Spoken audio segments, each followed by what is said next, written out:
سننے والوں کو میرا سلام۔ کیا آپ جادو میں یقین رکھتے ہیں؟ اگر نہیں تو میری اس کہانی کو سننے کے بعد آپ لوگ بھی جادو کے بارے میں سوچنے پر مجبور ضرور ہوں گے۔ تو یہ کہانی ہے ایک پرانے لکڑی سے بنے گھر کی، جو انگلینڈ کے ایک سنسان گاؤں میں واقع ہے۔ گھر کے پیچھے گہرا سیاہ جنگل ہے، جہاں مقامی لوگ خاموش سائے کے نام سے اس جنگل کو جانتے ہیں۔ جنگل کے ساتھ ہی اس گھر کے بارے میں بھی مشہور تھا کہ یہ گھر اور جنگل دونوں ہی بدروحوں کی پناہ گاہ ہیں۔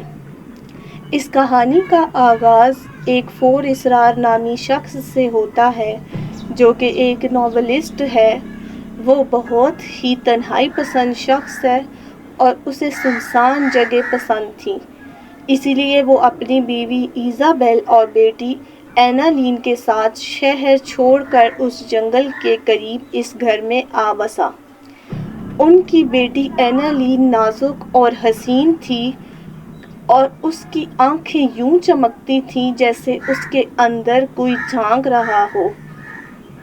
لوگوں نے فور اسرار کو سمجھانے کی بہت کوشش کی کہ یہ جنگل اور یہ گھر دونوں ہی بدروحوں کی پناہ گاہ ہیں، لیکن فور اسرار نے ان کی باتوں کی پرواہ نہ کی۔ فور اسرار کہنے لگا، ارے یہ بدروحیں اور یہ کالے سائے، مجھے تو ان پر یقین نہیں ہے۔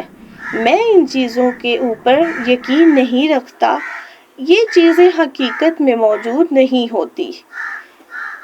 تو اس طرح فور اسرار نے لوگوں کی باتوں کی پرواہ نہ کی اور یہ ساری باتیں لوگوں کا وہم سمجھتے ہوئے اس گھر میں آ بسا۔ ایک دن فور اسرار کو خبر ملتی ہے کہ اس کے مرحوم بھائی کے 2 بچے فیون اور ایوی عارضی طور پر ان کے پاس رہنے آ رہے ہیں۔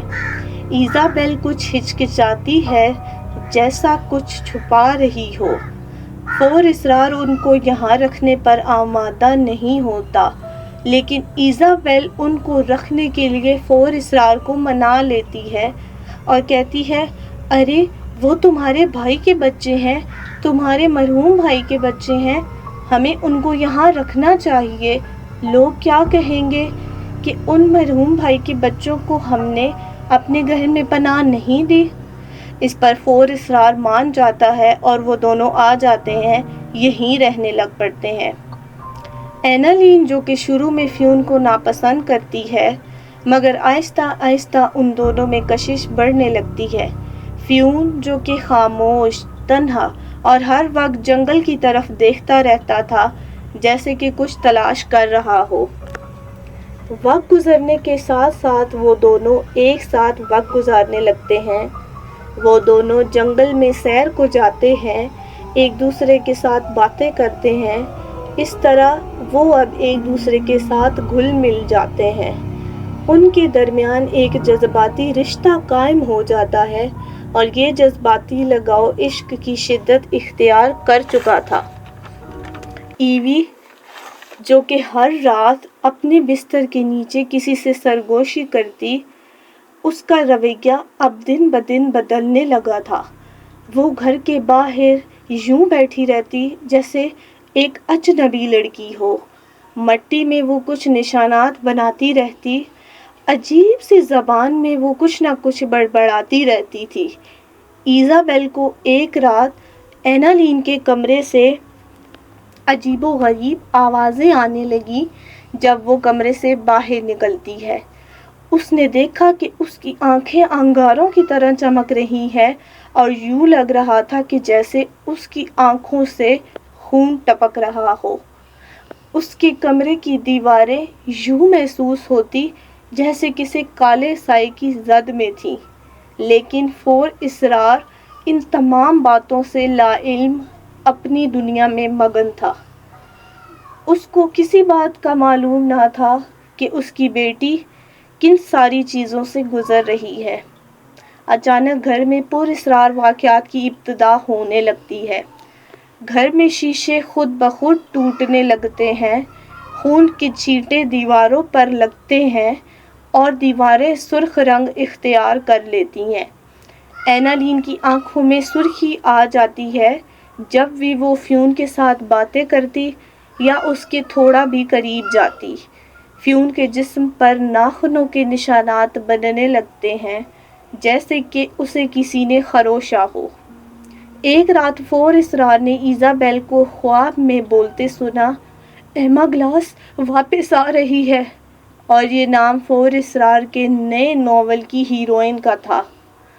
اب اچانک ایک نیا راز فاش ہوتا ہے۔ فور اسرار، جس کو ایزابیل کی پرانے صندوق سے اس کی ایک ڈائری ملتی ہے جس میں درج تھا کہ ان کی بیٹی ایک کالے سائے کی زد میں تھی۔ وہ جادوگرنی ایما گلاس تھی جس کے بارے میں گاؤں والوں کا کہنا تھا کہ یہ خوفناک نام سمجھی جاتی تھی۔ ایما گلاس، جو کہ جادوگرنی تھی، وہ اینالین کو اپنے قبضے میں لینا چاہتی تھی۔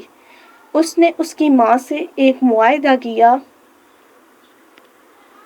کہ تمہاری بیٹی کے جان کے بدلے مجھے ایک اور جان چاہیے۔ ایزابیل نے فیون کو لانے کا منصوبہ اسی کالے معاہدے کے تحت بنایا ہوا تھا۔ وہ فیون کے بالوں اور کپڑوں پر جادو کرتی، اس کا پتلا بھی بنایا ہوا تھا، اور کافی عرصے تک وہ یہ جادو کرتی رہی کہ جب ایما گلاس کو ایک جان پیش کرنی تھی اور وہ جان فیون کی تھی۔ ایزابیل اب ایما گلاس کی روح کو بلاتی ہے۔ آسمان پر گہرے سیاہ بادل چھا جاتے ہیں اور پورا گھر بھی انہی سائے کی زد میں ڈوب جاتا ہے۔ گھر کی دیواریں سرخ، یوں معلوم ہوتا جیسے پورا گھر سیاہ اور سرخ رنگ میں ڈوب گیا ہے۔ جنگل نہایت ہی خوفناک لگ رہا تھا، درخت انسانی چیخوں کی آوازیں نکالنے لگتے ہیں۔ اینالین جب یہ سب کچھ دیکھتی ہے کہ اس کی ماں فیون کی جان کی دشمن بنی ہوئی ہے، وہ فیون کو بچانے کے لیے اپنی ماں کو چاقو مار دیتی ہے اور اس کی ماں مر جاتی ہے۔ تب ہی ایما گلاس فیون کو اپنے جادو سے ختم کر دیتی ہے اور اس معاہدے کے تحت ایک جان لے لی جاتی ہے۔ اینالین فیون کے عشق میں پاگل ہو کر خودکشی کر لیتی ہے۔ مرنے سے پہلے فیون نے اپنے آخری الفاظ یوں لکھے کہ محبت اور جادو کا انجام سایہ ہوتا ہے۔ 1 سال بعد جنگل کے قریب ایک شخص اسی ویران کاٹیج میں آ جاتا ہے جہاں ایک کرسی پر فور اسرار کا ڈھانچہ ہاتھ میں قلم لیے بیٹھا تھا اور شیشے پر نقش تھا، ایما گلاس واپس آ گئی۔ تو بتائیے آپ کو یہ سٹوری کیسی لگی؟ اگر آپ مزید اسی طرح کی پر اسرار واقعات سے بھرپور اور خوفناک کہانیاں سننا چاہتے ہیں تو میرے اس یوٹیوب چینل کو سبسکرائب کرنا نہ بھولیے گا، اور اپنی رائے کا اظہار کامنٹس میں دیجیے گا کہ آپ کو یہ کہانی کیسی لگی۔ میں آپ سب کو ایک اور بات بتانا چاہتی ہوں کہ یہ میری یوٹیوب کی فرسٹ ویڈیو ہے۔ مجھے آپ کی سپورٹ کی بہت ضرورت ہے۔ آپ اپنی رائے کا اظہار کامنٹس میں دیجیے اور سبسکرائب کرنا نہ بھولیے۔ تھینک یو سو مچ۔ اللہ حافظ۔